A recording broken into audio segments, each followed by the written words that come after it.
On today's adventure, Kelly and I are joined by Richard and Lark as we head to Tanque Verde Falls, right there, and then on to Saguaro National Park. This hike's only about 1.5 miles, so we figured after we do this, we'll head on to do Saguaro National Park. Okay, Richard, where are we at? We're at the Tanque Verde Upper Falls.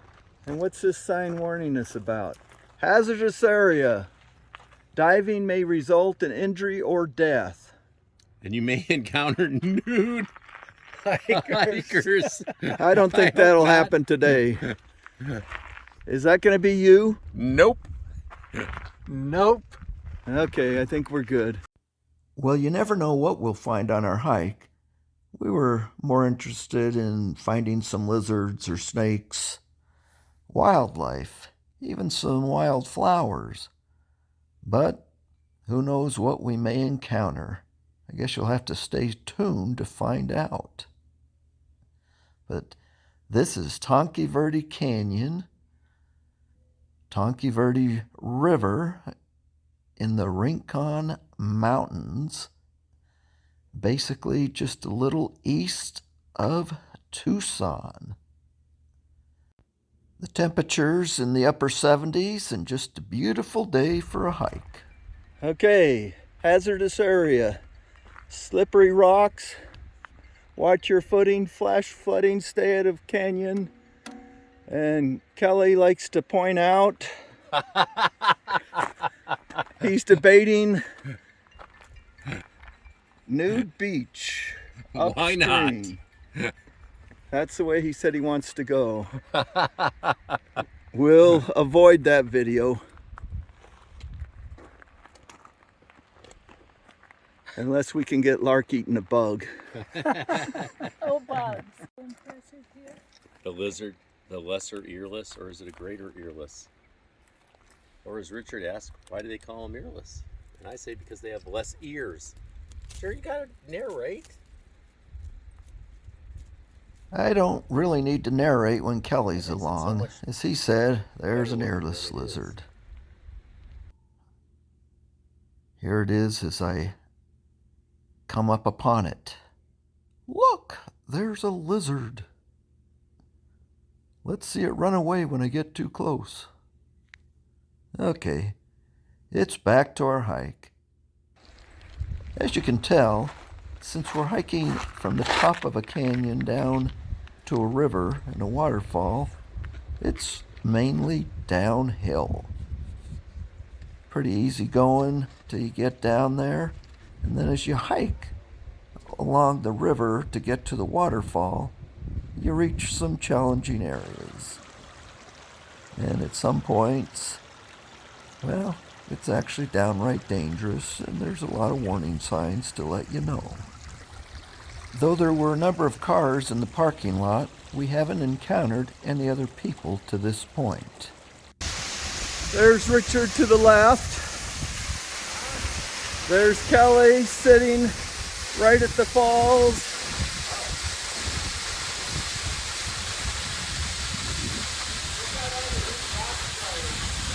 He slips down there.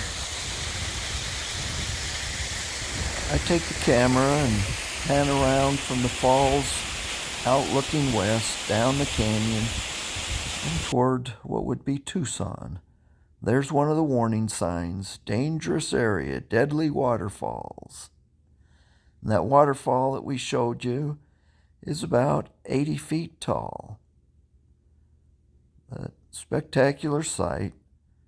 There's Richard taking a selfie. There's Kelly at the top looking straight down. There's a view of the waterfall. You can see Richard on the left, Kelly sitting on top of the falls there. 80-foot drop if he were to come off. All right, Jerry, you're on video. Tanque Verde Falls. And a it long is way down there. It is beautiful. There's Jerry, there's Richard. Richard's trying to get... I reduced the sound of the waterfalls down to 20%, but it's just, well, it's kind of neat sitting out in nature, looking at the waterfalls, enjoying a granola bar, just enjoying nature. A floating caterpillar. But then it's time to head back. Kelly spots something I'll save in the water. Save the caterpillar. On this occasion, it was just a caterpillar, but soon he would spot, of all things, a rattlesnake. Some of the view as we hike back,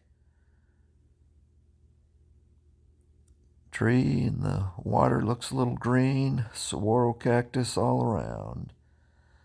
But as I mentioned, there it is. It was dead, unfortunately. Come across the black-tailed rattlesnake.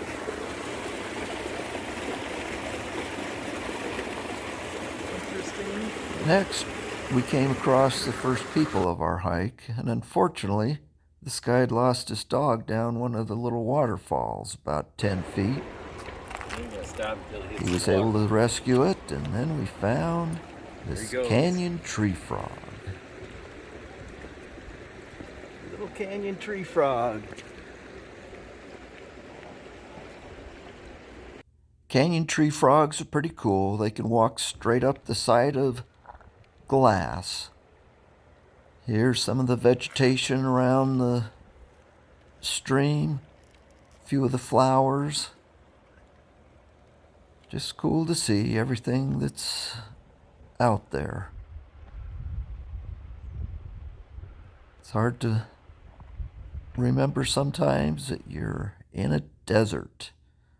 But we hiked back up, looked out over the canyon and the river. Hiker came along, took a picture for us of the group. But hopefully you enjoyed Tanque Verde, because now we're up to Saguaro National Park, the visitor center, and looking out, you see the saguaro cactus. And of course, Kelly was so excited he wanted to be a junior ranger. So I talked him into stamping his hand. Told him he had to have that to enter the park. Actually, it's just a passport stamp for kids that want a passport stamp of all the national parks. But there's about a 8-mile drive around Saguaro National Park, and this is just through the windshield, kind of what it looks like as you drive around the park. Of course, there's a number of places to stop and trails you can hike. And we were heading for a homestead that we could hike out to, just again a couple miles, enjoy some of the desert, and see a homestead that was established back in the 1930s. But I should mention that this is Saguaro Park East. There's also a Saguaro National Park West. But this is just some of the views from the road as we make our way over to the Javelina picnic area where our trailhead begins. You can tell that there hasn't been a lot of rain during the winter or spring. And while there are a few flowers by the road that gets a little extra water, the brittle bush you see, the yellow flowers, we don't have all the wildflowers and spring flowers we get when it's a wetter year. This is the Jojoba Bush, and this oil from this is a viable replacement for whale oil. Did you know that, Kelly Paul? I actually did. And jojoba was grown commercially in Arizona for a short amount of time. And I think the jojoba farms were out there by Gila Bend. That's there you right. go. And Richard, it looks like you may be wearing Skechers shoes. I am. You like those? Let me ask you a question. Is there a T in Skechers? there isn't. You can There ask isn't. your wife for help. Skechers. Sketchers. Unlike a sketch that you would sketch. Well, Kelly Paul got it right. Let me ask Lark a question. Okay, when I was a kid, there was that monkey, Curious George. Does Curious George have a tail? No. Yes, he does. Yes. I'd say yes. Yes. Yes. Oh, Lark, don't be persuaded by the crowd. He does not have a tail. He does not He have does a not tail. have a I tail? told you. See? Then he wasn't a monkey. He was a chimpanzee. That's why I it's... don't remember him having That's a why he tail. was curious. That's, I don't know. And- This is the arm of a saguaro cactus. Yeah, we get easily sidetracked on our hikes, stupid questions, and so forth, but when we find a collared lizard, that gets us excited. There, Richard and Lark take pictures of it. I take a few pictures of it as well. Always cool to see a collared lizard. But we make it to the homestead. They've got signs around telling about it, and that's where it was. Not much to see, but there is a corner of the foundation. I'm here with Richard and Lark. And, well, what do we have here? This is the old Freeman well site. It's been capped off, but I'm sure there's a lot of water in there. Well. That well and that foundation date back to the 1930s, but just part of this trail that shows signs, a cholla cactus, fishhook barrel cactus.